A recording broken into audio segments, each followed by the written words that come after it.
குடும்ப ஆசீர்வாதம். குடும்ப ஆசீர்வாதம். ஒவ்வொரு தேவ மக்களும் ஒரு குடும்ப ஆசீர்வாதத்தை அனுபவிக்கணும்.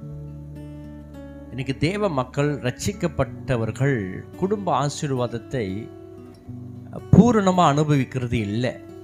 நீதிமொழிகள் 3ஆம் அதிகாரம் 33வது வசனம். துன்மார்க்குடைய வீட்டில் கர்த்தரின் சாபம் இருக்கிறது, நீதிமான்களுடைய வாசஸ்தலத்தையோ அவர் ஆசீர்வதிக்கிறார். 2 வீடு, ஒன்று துன்மார்க்கர் வீடு, இன்னொரு வீடு நீதிமானுடைய வீடு. இந்த வீட்டில் எந்த வீடு நம்ம துன்மார்க்க வீடு, எந்த வீடு நீதிமான் வீடு? நீங்கள் யார்? நீதிமானா இல்லைன்னா துன்மார்க்கரா? துன்மார்க்கரா இருந்தால் உங்க வீட்டில் நிச்சயம் சாபம் இருக்கும்.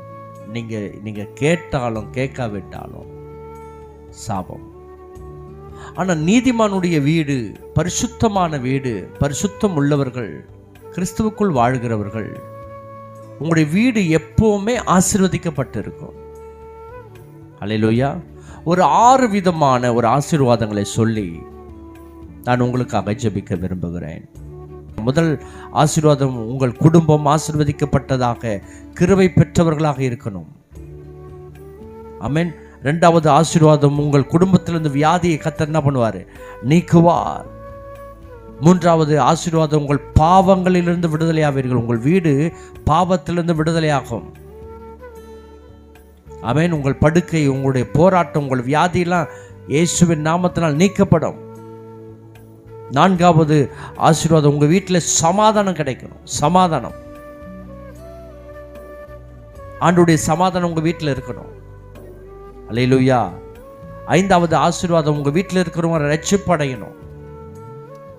இந்த வீட்டுக்கு ரட்சிப்பு வந்தது. சகை வீட்டுக்கு ஆண்டவர் ரட்சிப்பு கொடுத்தது போல உங்க வீட்டுக்கு ஆண்டவர் ரட்சிப்பை கொடுப்பார். உங்க வீட்டில் இருக்கிற அத்தனை பேரும் ரட்சிக்கப்படுவார்கள். ஆமென். 6வது ஆசீர்வாதம், உங்கள் வீடு ஜெப வீடா மாறணும். ஆமென். யோவானுடைய தாயாகிய மரியாள் வீட்டுக்கு வந்தான். அங்கே அநேகர் கூடி ஜெபம் பண்ணி கொண்டிருந்தான். அந்த வீட்டில் ஒரு ஜெபம், அது ஒரு குட்டி சபையாக மாறினது. உங்கள் வீடு ஒரு குட்டி சபையாக மாறணும், ஒரு ஜெபிக்கிற இடமா மாறணும், ஒரு ஜெப வீடா மாறணும். அது ஒரு ஆசீர்வாதம். 6 விதமான ஆசீர்வாதங்கள் உங்கள் வீட்டில் இருக்கணும். கிருபை பெற்றவர்கள், ஆசீர்வதிக்கப்பட்டவர்கள்.